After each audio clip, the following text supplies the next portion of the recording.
On today's World Insight, the U.S. will send $2 billion worth of military equipment to Taiwan. Is a storm brewing over the Taiwan Strait? And China and the U.S. standoff in the South China Sea. I speak to an American scholar who advocates political wisdom to rise above the choppy discourse. Given that we're two nuclear powers and the world's two biggest economies, even a small probability of a very damaging event is intolerable.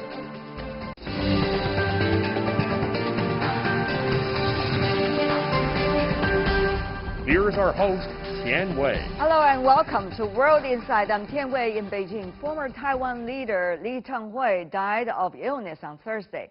A Chinese mainland spokesperson stressed that Taiwan independence is a dead-end road. Zhu Fenglian, spokesperson for the Taiwan Affairs Office of the State Council, added that the historical trend of national reunification and rejuvenation cannot be stopped by anyone or any force. What about one country, two systems in Taiwan? What is the impact of China-U.S. conflict in Taiwan? Our panelists give us answers.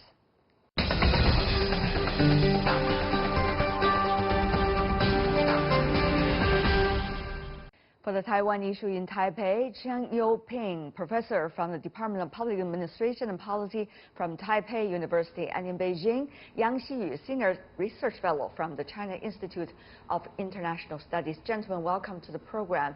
Mr. Cheng, of course, there are a lot of things going on.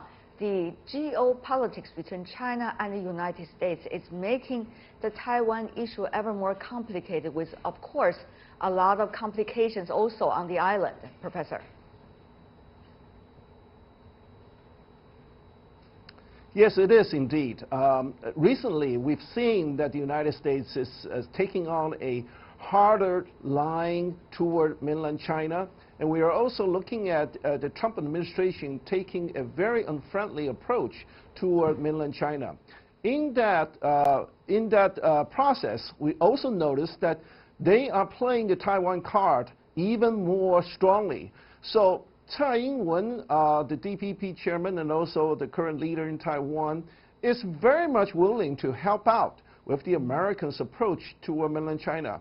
And that kind of situation worries a lot of people in Taiwan because people think when the two elements are fighting each other, you better stay aside. You better keep quiet. Otherwise, once you're involved, Taiwan is the one to suffer. When they say two elephants fight, it is the grass on the ground that's likely to suffer. And those who are trying to take advantage of the situation usually do not know what kinds of future they are heading for. Professor Yang, though, from your perspective, how do you see the latest? Well, I think the administration in Taiwan is playing a role as a trigger on the U.S.-China relation, which has been in worse and worse shape. And such a play by Taiwan administration is really dangerous, both for the U.S.-China relation and especially for Taiwan itself. Simply saying, if Beijing regards Taiwan inclining to the U.S. more and more closely, that will mean the risk of separation is increasing. That will push Beijing to go determination for all means for the unification.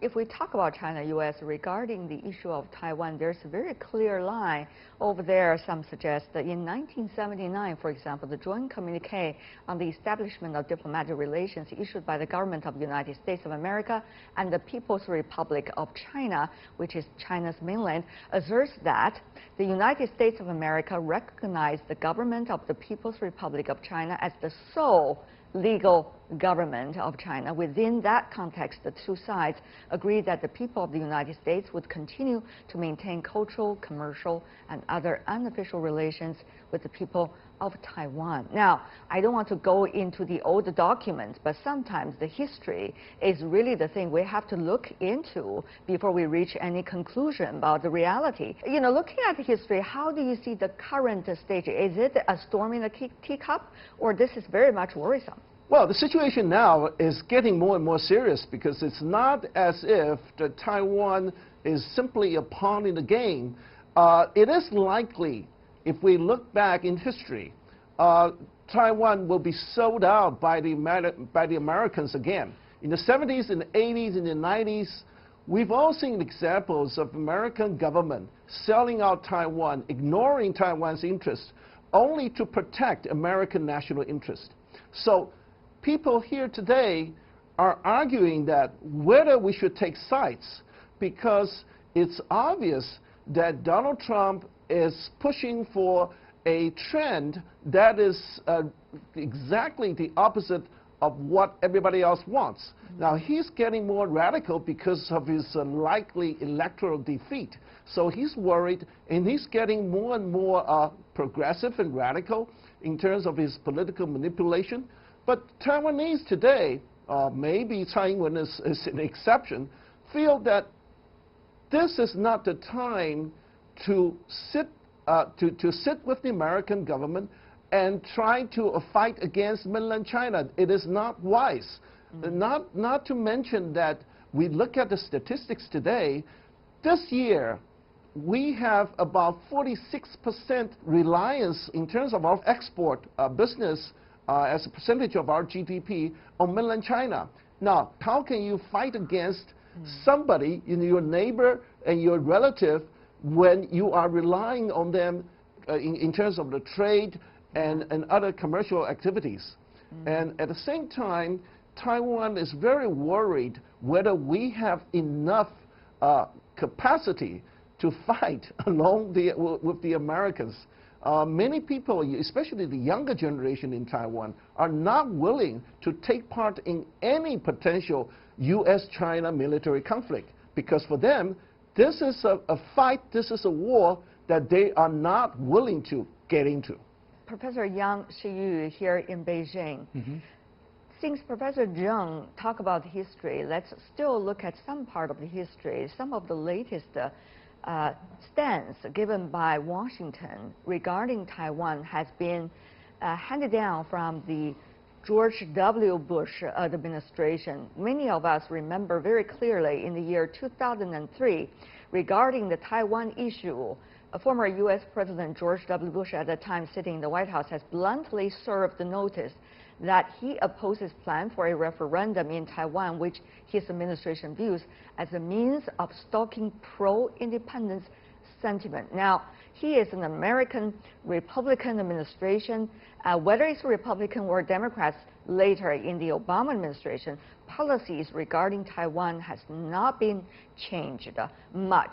So, Professor Yang, now this is a unique precedent that we are seeing in the United States. Many of my American friends told me so. So, do you think this president would go to an extreme that to destroy this very delicate balance between the mainland and Taiwan? Well, you mentioned a very critical and important historical fact. You're right. George W. Bush was really unique, who was the first one talking about oppose.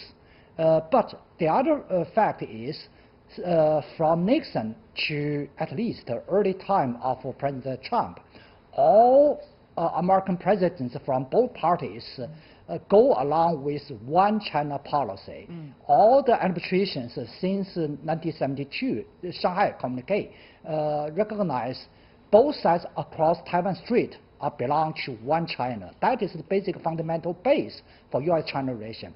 And many people say now the China-U.S. relation is getting worse and worse just because the existing administration of the U.S. has begun to damage such a foundation. the current authority in Taiwan also trying to seek a pro-independence, quote-unquote, direction. It is no secret that Mr. Lee Teng-hui, the one who just passed away, has been advocating that from his days, later by Chen Shui-bian and several others. So how do you see this authority right now in Taiwan is playing with the fire? Do you think they are reasonable enough to know all the nuances about the politics and also about the strong ties between the mainland and Taiwan?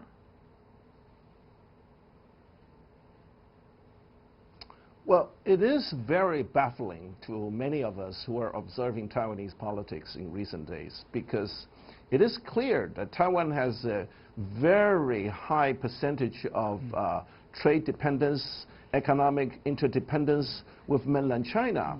But at the same time, we also notice that in terms of the external relations, the Tsai Ing-wen administration or the DPP administration is moving closer to the American policy line, whereas the cross-strait relationship has deteriorated to the point of almost no dialogue is possible now. Now, people are wondering, does it make sense at this point to do that? But it is clear, at least from last 2 years' experience, that Tsai Ing-wen is taking the pro-American policy line in order to beef up her electoral support. And while at the same time, she's using the populist sentiment to stir up the kind of hatred toward mainland China. Even though it's ill-founded, it is illegitimate, but some of the younger generation voters seem to believe that Tsai Ing-wen is telling them what's good for them. But people are worried because with the arms sales going on, the Americans actually are sending a very false and wrong message to Taiwanese people, because people might be under the false impression that the American administration is willing to defend Taiwan, even if Taiwan declared independence. But if you look at all the experts' opinion, people know that this is false, because America will never defend Taiwan under any situation. As long as Taiwan is taking a provocative stance, we're worried that at this moment, Taiwan is merely seen as a chip on the bargaining table to help Donald Trump's campaign strategy. But that's not making sense, because it's not in Taiwan's best interest. If we look at how really the mainland and Taiwan are linked, probably that could help people to understand a little bit better. Foxconn, for example, is a symbolic cross-strait investment. Foxconn's Zhengzhou factory has been dubbed as the iPhone city. It employs about 350,000 people and produces 500,000 iPhones a day in the summer, equivalent to half of the world's total. Foxconn intends to open its 13th factory on the mainland in Qingdao, which will focus on 5G and AI testing.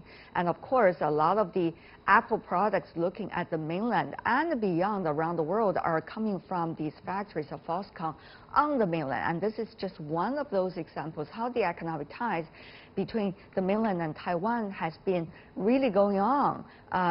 Many from outside this area do not know these facts very well. Having said that, though, Professor Yang in Beijing, tell me more about how much do you think the economic and trade ties between the mainland and Taiwan will calm people down and understand the real circumstances at this point when the U.S. politics is going crazy?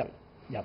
Well, it's an excellent question. Ideally and logically, economic ties, closer economic ties, will play greater role to calm down. You mentioned calm down the sentiment between mainland and Taiwan. Unfortunately, politics in Taiwan and the politics in Washington, D.C. played a negative role that really defeat the role by the economic ties. Now it seems to me China administration has ignored or has thrown away the economic ties, the importance of economic ties, focusing on politics interests. And by the same token, now Trump focus on election politics at the top priority.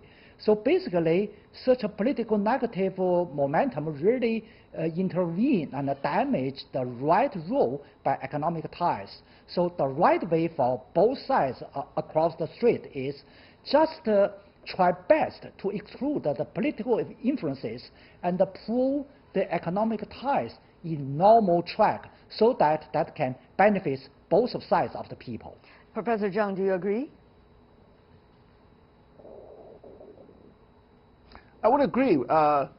Look at the Kurds in Syria, in the Middle East. American administration never hesitated to turn their back on the Kurds. When the Kurds actually fought so fiercely, so bravely for the American troops on the ground, and how did the Trump administration treat them? He simply betrayed them. Now, this is the same thing that's going to happen if anything goes wrong militarily in the Taiwan Straits area. A lot of people are reminding Tsai Ing-wen, look at the Kurds, look at many other examples around the world. Trump administration will not hesitate to kick you aside, to betray you, and put you on the table as a bargaining chip, as long as the other side can give a better price for Donald Trump. So I have to say that in times like this, when Donald Trump is fighting for his electoral victory or for his own political survival, Taiwan doesn't mean a thing to him. There is no ideal, there is no friendship, only political interest involved in Donald Trump's calculator. On the other hand, Professor Yang, the very intense situation in the South China Sea. Earlier, China was reporting about the 2,000 flights by the American side over the past months going on in South China Sea. There could be any clash of conflicts over there out of any military accident as we speak. With things there becoming ever more intense, what does that mean for all sides to calm down about the Taiwan issue? And the question really is, will they too?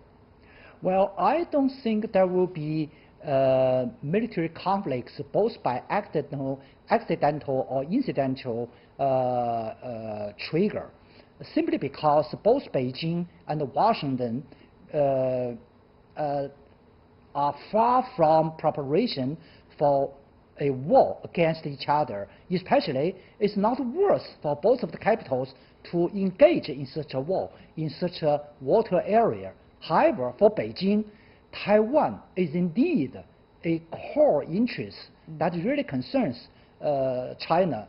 And also, in my observation, Washington really try every effort to play Taiwan as a card, not ally.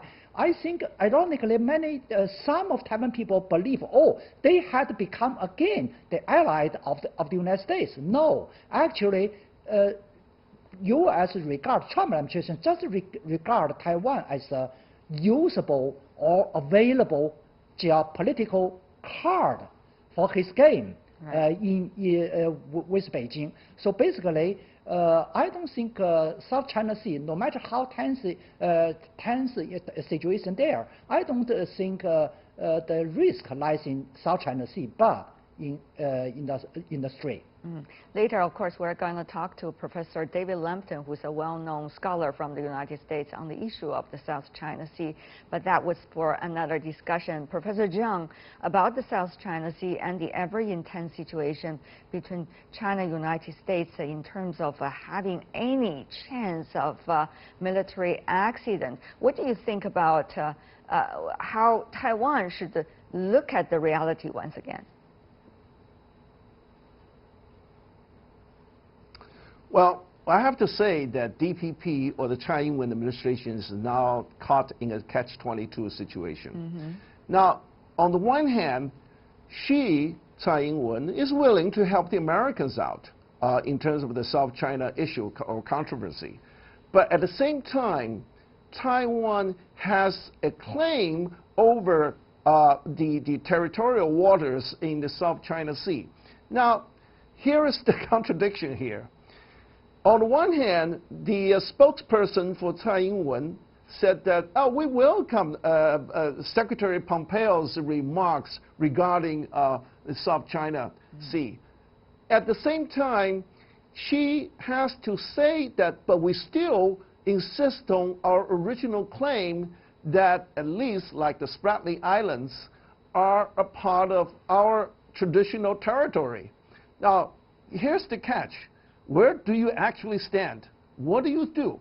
Some people encourage Tsai Ing-wen to say, you should go down to those little islands and to claim, to show that we actually have the jurisdiction over there. But Tsai Ing-wen hesitated. Until today, she does not dare to say a word about these territorial disputes because she knows full well either you're looked at by the Taiwanese compatriots as a traitor, or you will be regarded as unfriendly toward the American administration today.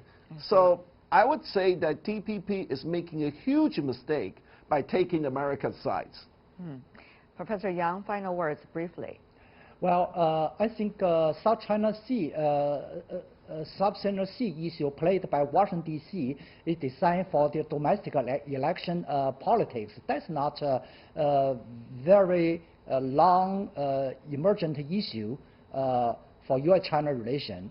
And I firmly believe with time going, this issue will be calmed down, certainly. But U.S. has determined to make both South China Sea issue by Pompeo's statement and the recent increasing activities across Taiwan Strait issues will make U.S.-China relation more and more complicated and risky.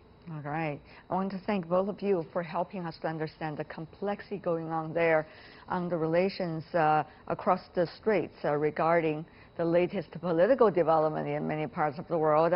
Thank you so much, Professor Zheng Yuping and also Professor Yang Xiyu. Thank you. Really appreciate it. And you're watching World Insight. Coming up on our program, China and the U.S. butt heads in the South China Sea. I speak to an American scholar who advocates political wisdom to rise above the choppy discourse.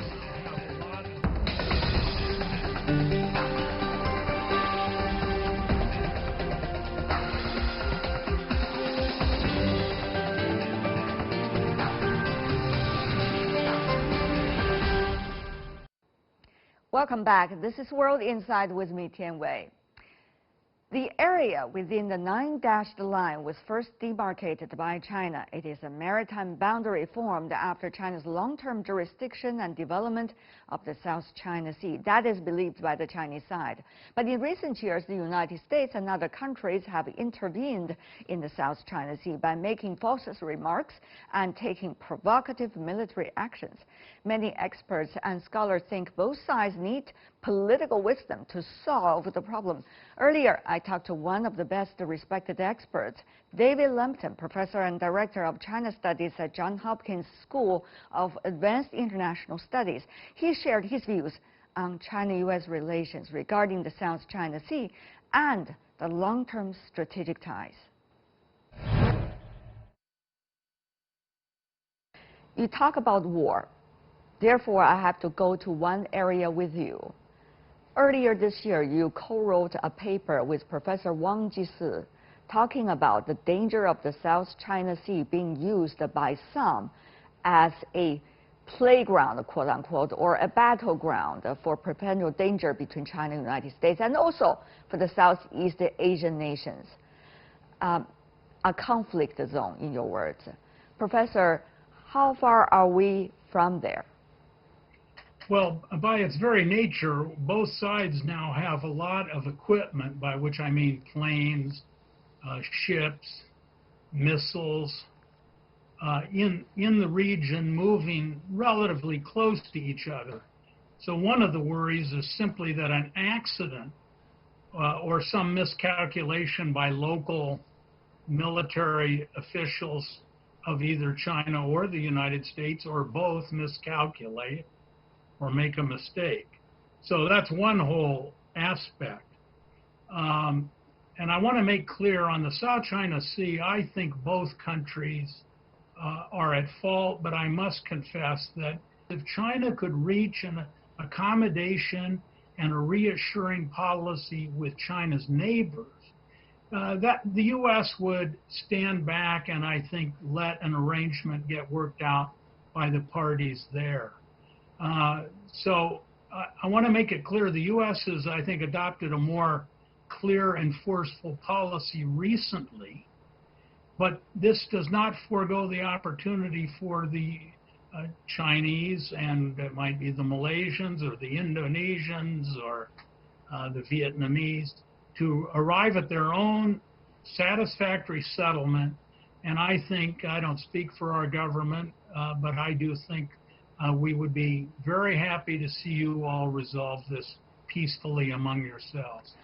But Professor Lambton, from this part of the world, the biggest worry is that some in the administration with a long-time Cold War mentality trying to make use of this issue and to achieve what they have in mind as their long-term political goal, which is to damage China-United States relations to an extent that there is no return.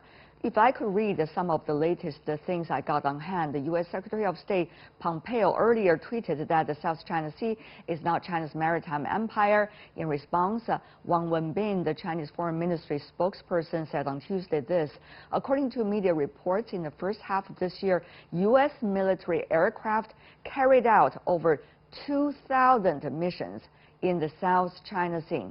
Since July the 15th, U.S. military aircraft have conducted close-range reconnaissance in the South China Sea for 12 consecutive days. And he said, we must tell Pompeo that the South China Sea is not Hawaii. Of course, there are a lot of rhetorics going on between the two foreign policy body of the government, but the real issue is how much danger, Professor, we are facing right now of a quote-unquote military accident which could spiral out of control. Well, I think it's a substantial danger, and given that we're two nuclear powers and the world's two biggest economies, even a small probability of a very damaging event is intolerable.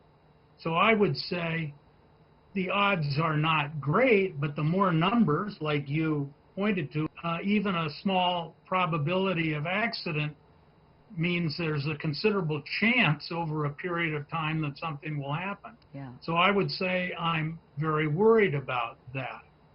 I would say also in both our societies now, there's a dangerous, I would say somewhere between military attitude and nationalism in both of our countries.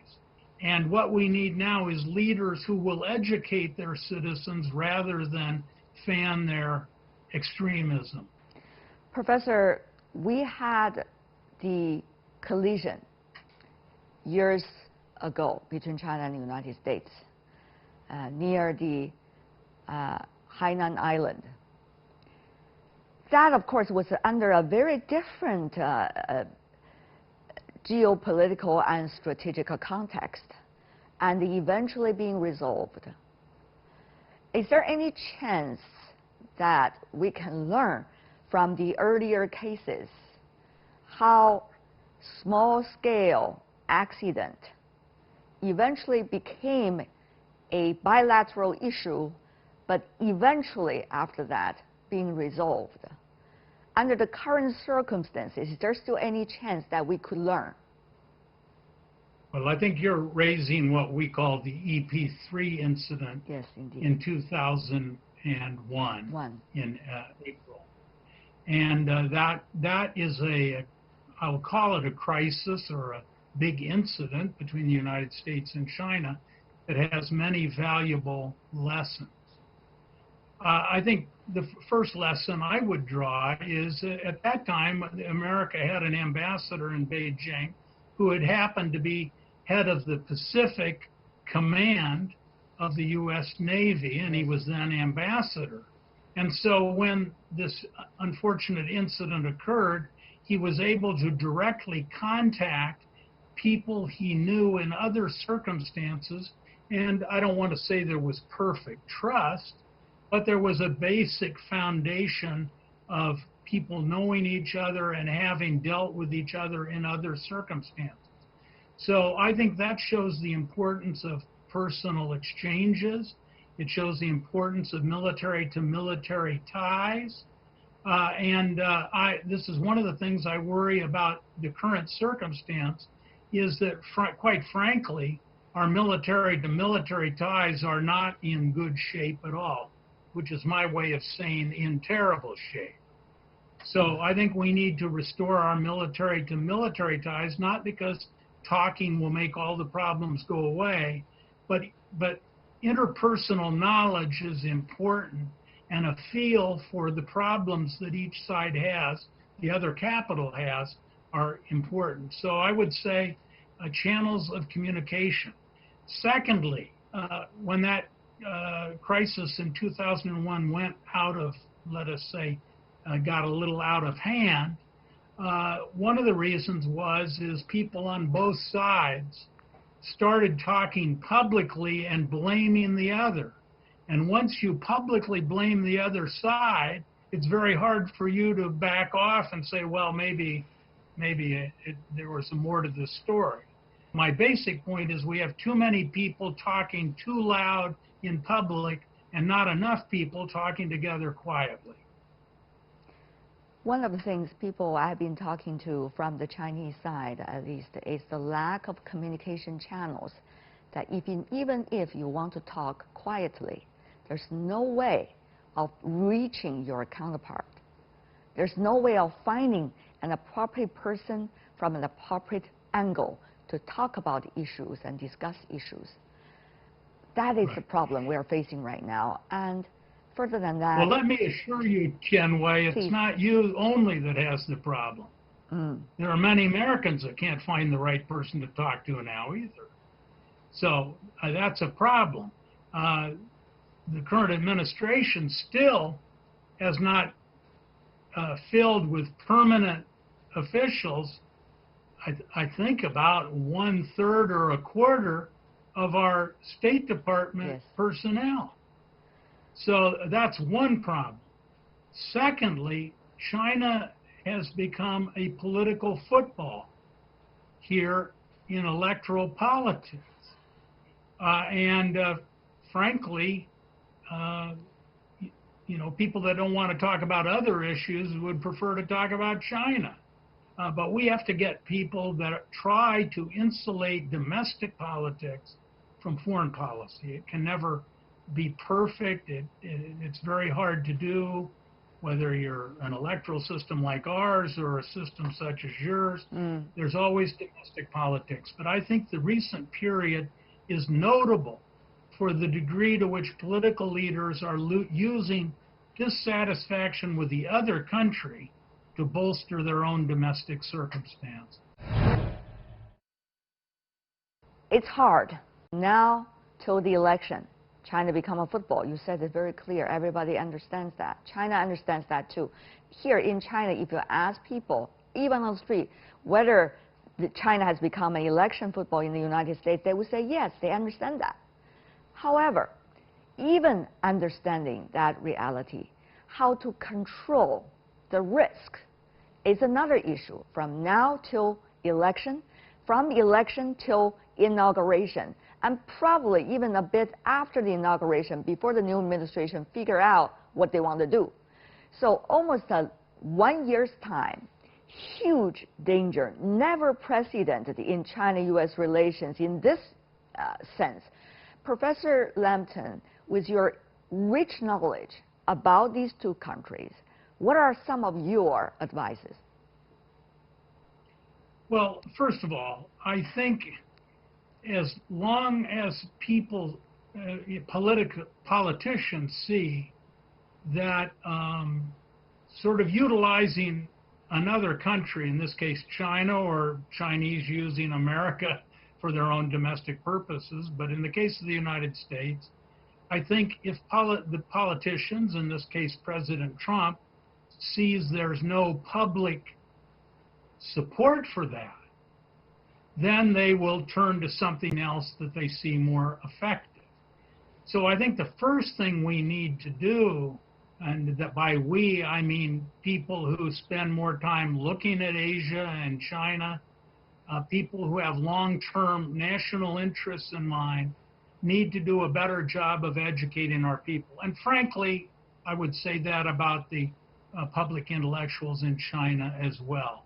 We have an obligation to speak truth to power and moderate it the best we can, leadership behavior. And more to the point, we have to show politicians that nationalism isn't their trump card. Secondly, I think we need to, and this is maybe the more important point, recognize that there are things that we can positively do if there is a new political circumstance starting in 2021. And I think there's a good chance. So we ought to be engaging in dialogues at all levels. Your governors should be dealing with our governors. NGOs should be dealing with NGOs, or what are the things that when we get a different circumstance, which I believe we will, I'm not certain, and I was wrong on the last election, but I think now we need to build an agenda of how will we improve things if the political circumstance permits. And so I think we ought to be thinking about that. How can we work on a bilateral investment treaty? How can we both join TPP? How can we have a phase 2 economic agreement? How can we reach understanding on short and medium range ballistic missiles? In other words, we should be developing a rich agenda so that when we have a new opportunity, we seize it. So that's not certainty. The U.S. may not behave in electoral terms as I think is very likely, but we ought to be planning for a better day. And it's not going to change overnight. The Republicans and the Democrats agree about a lot of things, but I think we will restore a reasonable, rational foreign policy, and both sides should be ready to seize the opportunities. Some suggest in front of a historic building that engaging with China has failed over the past decades. As someone who witnessed that policy from the very start until today, Professor, do you agree? No, and I'm working with a colleague on a book essentially on that topic. What did we learn from engagement and did it fail is the general topic. And I think the answer to that is clearly not. Now, it didn't prevent our current problems, but let's just put it this way. In the Cold War, over 100,000 Americans died in conflicts involving China. A large number of Chinese people died in those same conflicts. That didn't happen for the next 40 years. China was poorer than Cambodia at the start of reform and now is the world's second biggest economy, and American incomes have continued to go up. So we've got to address some problems, but I think whether you look at it in economic terms or security terms, the last 40 years were, by the standards of foreign policy, I think among the world's great successes. The problem isn't that the past failed. The problem is how can we learn from the mistakes of the past and continue a record of both peace and prosperity. Professor David Lumpton, as always, what a pleasure, sir. Thank you for the historic perspective, and also thank you for enlightening us of a plan for the future. Really appreciate it, sir. Well, you have a good evening, and best to you and your people. David Lumpton, a well-respected scholar in the U.S. on China, talking about China-U.S. strategic ties. That's all we have for today. If you'd like to see more, search World Insight or check out our YouTube channel. Follow us on Twitter and Facebook. I'm Tian Wei. On behalf of the team, thanks for watching. Back to you.